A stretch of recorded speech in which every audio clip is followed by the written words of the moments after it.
about Quechua people, we need to know about their culture and how they originated. The Quechua people have a rich history that spreads across multiple countries in South America. Quechua refers to multiple ethnic groups that speak the Quechua language. Prior to Christopher Columbus' arrival, the Incan Empire was largest empire in the Americas. Machu Picchu is the most famous and expansive destination in Incan ruins. The past is alive in Peru, but so is the present. The Quechua people still live in the regions that were once governed by the Swan Empire.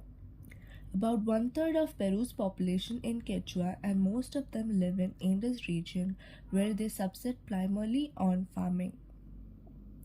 Despite impressive longevity in preserving their culture, the Quechua people still struggle to hold on to their indigenous roots, with modern Peruvian culture often overshadowing their practices and beliefs. The Santal tribe, they are one of the largest tribes in India. The President of India, Draupadi Murmu, belongs to this tribe. They are found in Bihar, Jharkhand, Meghalaya, Tripura, etc.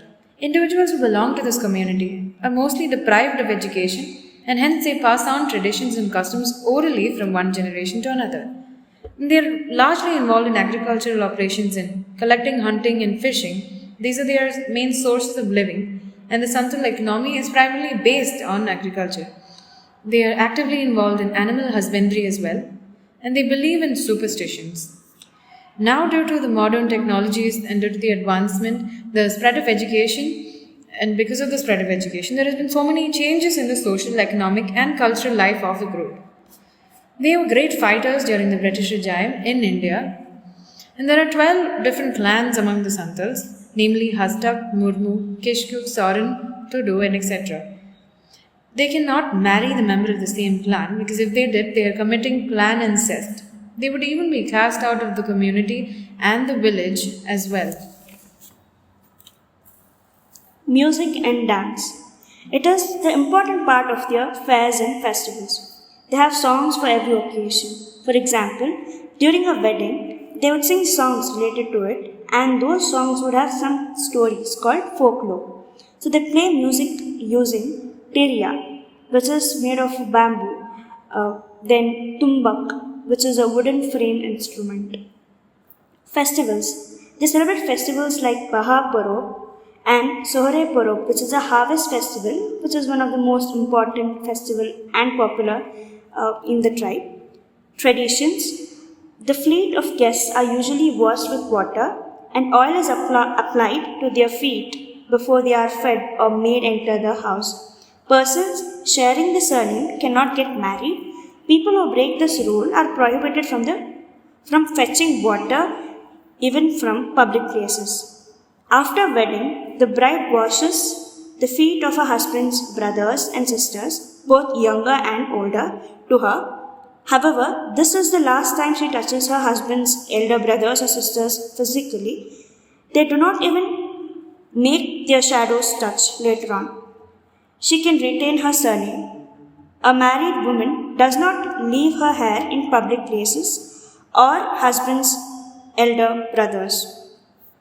Religion. They have no temples of their own, nor they even worship any idols, but they follow something called Saran Dharom, which is the religion of the Holy Woods. Toda tribes.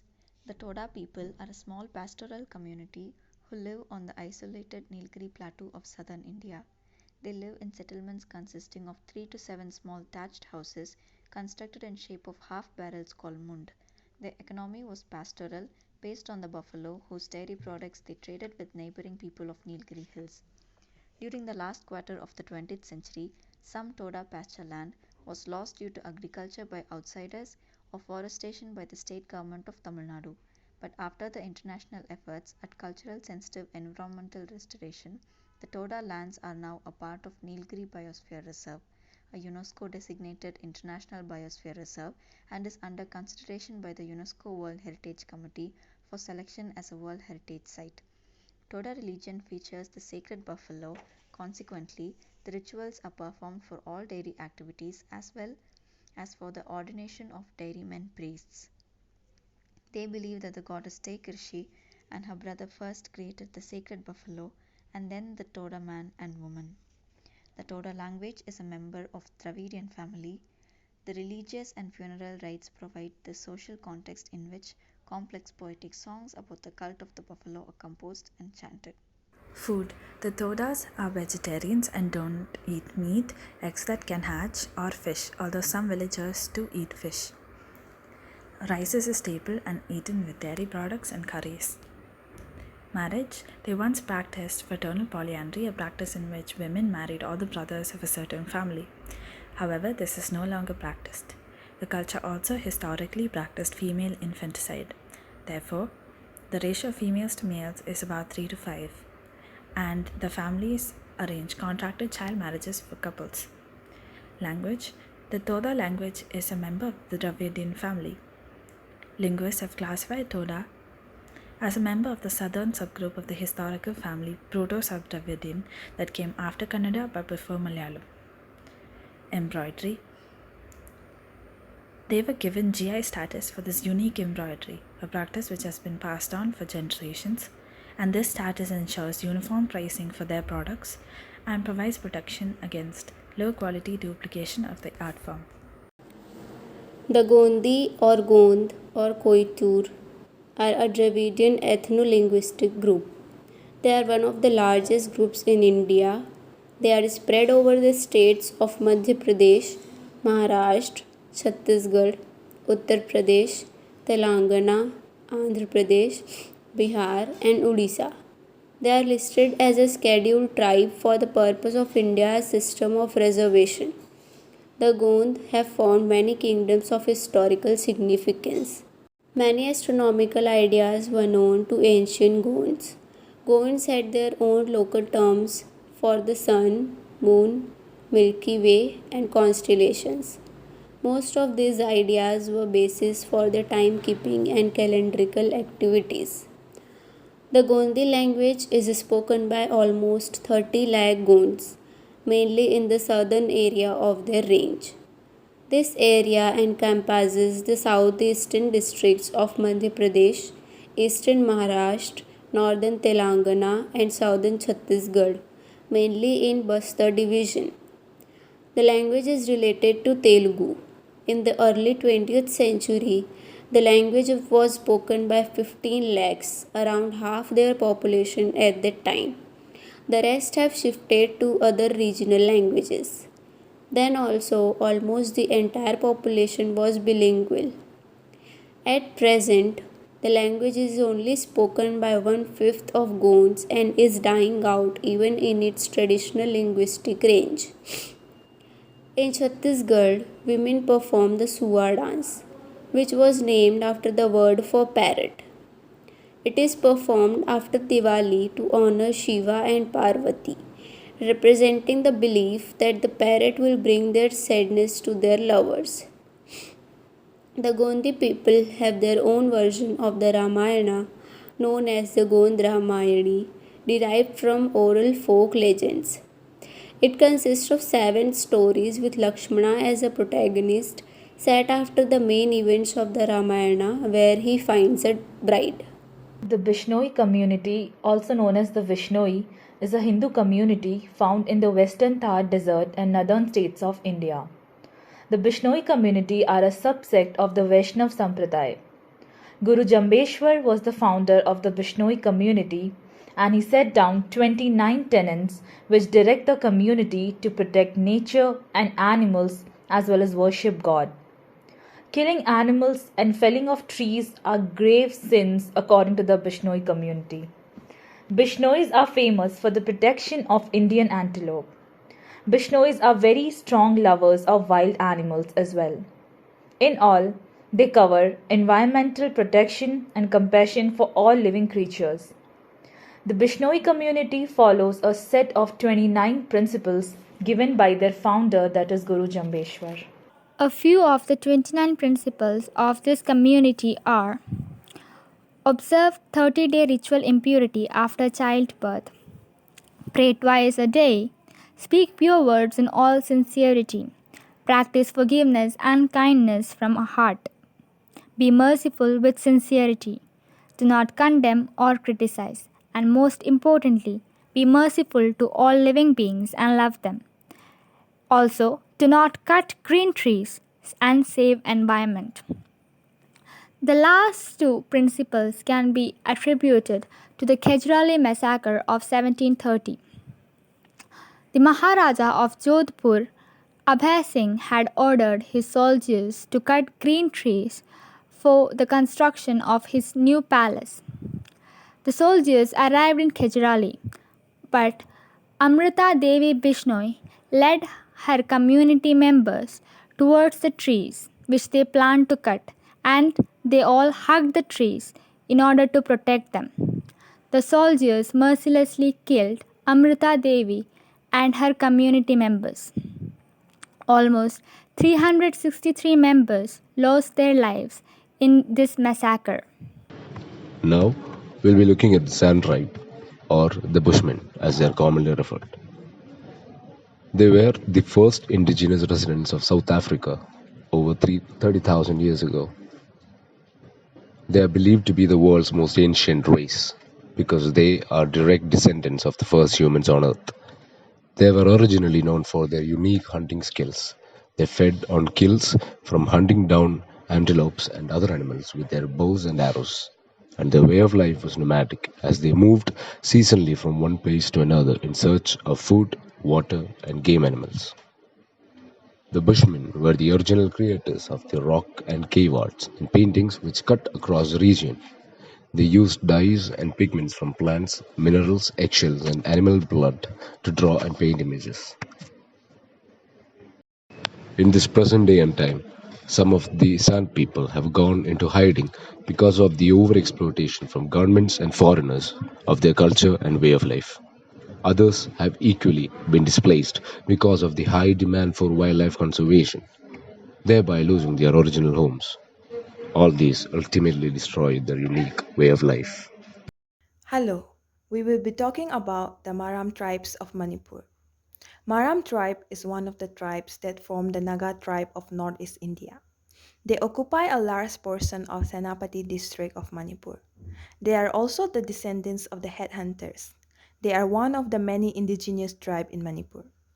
The Maram tribe's source of livelihood depends on terrace cultivation and animal husbandry. The tribes are said to be patriarchal male-dominated society where the birth of sons are celebrated more grand than daughters. They have the tradition of distributing dried fish and needles to the neighbor as a form of celebration of the newborn. The Marams believe that the beauty of women lies in their hair, thus they prefer women with straight silky long hair. They also had a custom where women don't cut their hair until they get married, and usually the marriage take place at night. Most of the time, only the male members of the family inherits property like land, farm, and forest. In Maram's tradition, during the funeral, people bring shawl weaved by the women of the community as a last gift for the deceased. During the burial ceremony, the villagers bring stone manually for the tomb. Bigger and finer the tomb, grander his or her life has been. They also hold a feast for the deceased friends. One of the biggest festivals celebrated in this indigenous community is called Mankang, which is only for the female to celebrate womanhood. They wear ali, lower garment, and apai, shawl, and dance. They are inspected by the possible suitor. They wear dance attire with accessories made from elephant trunks. Another feature of this festival is that the male members cook for the female and give gifts on this occasion. The Manan community mainly inhabits Kumali Panchayat in Idukki district. Though their dwellings are also seen at Arwa, Devikulam and Idukki block panchayats, the tribe has unique customs and rituals.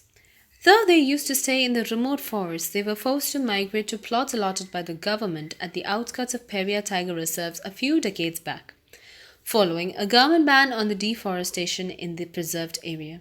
However, they still hold on to their traditional customs and rituals. One interesting thing about the community is the presence of a king.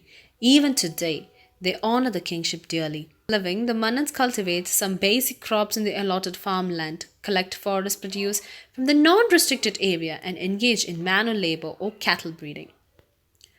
These people are a scheduled tribe of Kerala, India. They are one of the Adivasi who live in the Idukki district. The Manan follow a matrilineal system of descent, and their rural Raj Manan is elected by the community headman from among those eligible by the hereditary.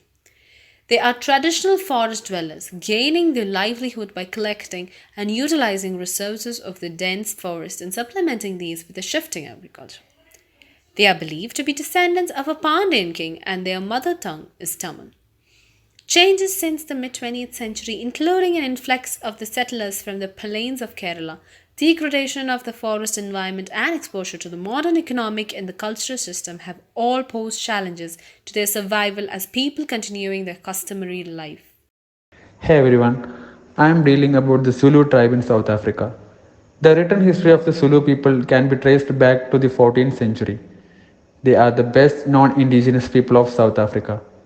About 9 million Zulu speaking people still live in South Africa, and many of them still live in traditional rural communities, but others have assimilated into urban areas, and much of their culture has been mixed with modern practices.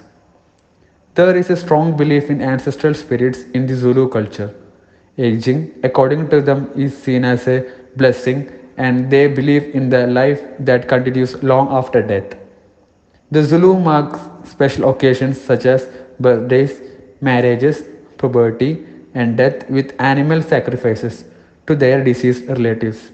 This Zulu tribe is also specialized in making medicines and tribal practices. They have a largely lively cultural tradition of song and dance which promotes the unity amongst the tribe. Hi everyone, I'll be talking about Maya, the peoples of Guatemala. The Maya thrived in what we now know as Mexico and Central America from 2000 BC to 1500 AD, developing an expansive society and building awe-inspiring temples and cities. Mayan culture lives on today through the descendants of this impressive civilization who now comprise the indigenous culture of Guatemala.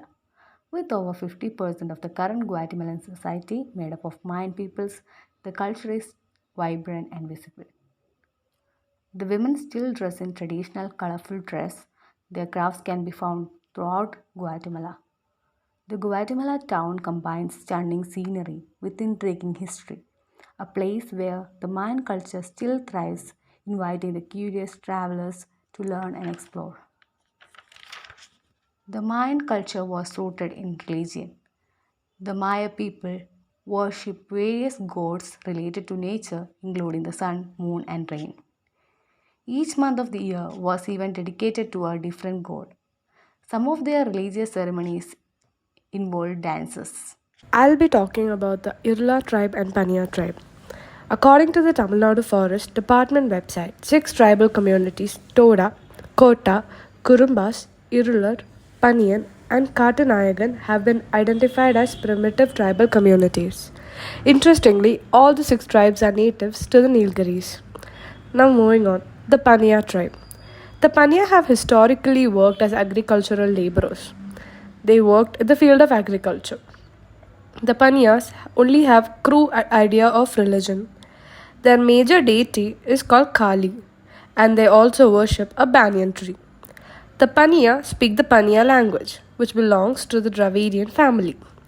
In these tribes, there is no opposition to a man taking more than one wife if he can afford them. Now we'll be talking about the Irula tribe. The Irulas are engaged in collection of minor forest products. Some of them are also engaged in looking after the herds of cattle belonging to others. They speak Irula, which is another language which belongs to the Dravidian family. Irulas are specialists in traditional herbal medicine and have healing practices. Traditionally, the main occupation of the Irulas have been snake and rat catcher. The Maasai are a Nilotic ethnic group inhabiting northern, central, and southern Kenya and northern Tanzania. They are among the best known local populations internationally, due to their residence near the many game parks of the African Great Lakes and their distinctive customs and dress. The Maasai speak the Ma language, a member of the Nilotic language family that is related to the Dinka, Kalenjin, and newer languages. Except for some elders living in rural areas, most Maasai people speak the official languages of Kenya and Tanzania. These people are famous for their fearsome reputations as warriors and cattle rustlers. The Maasai and other groups in East Africa have adopted customs and practices from neighboring Kushan speaking groups, including the 8-set system of social organization, circumcision, and vocabulary terms. Culture of Maasai group. The monotheistic Maasai worship a single deity called Inkai or Engai. Engai has a dual nature. Engai Narok, black god, is benevolent and Engai Nukia, red god, is vengeful. There are also two pillars of totems of Maasai society. Oro Mogi, the red cow, and Oro Kiteng, the black cow, with a subdivision of 5 clans of family tree. The Maasai also have a totemic animal, which is the lion. However, the animal can be killed. The way the Maasai kill the lion differs from trophy hunting, as it is used in the rite of passage ceremony.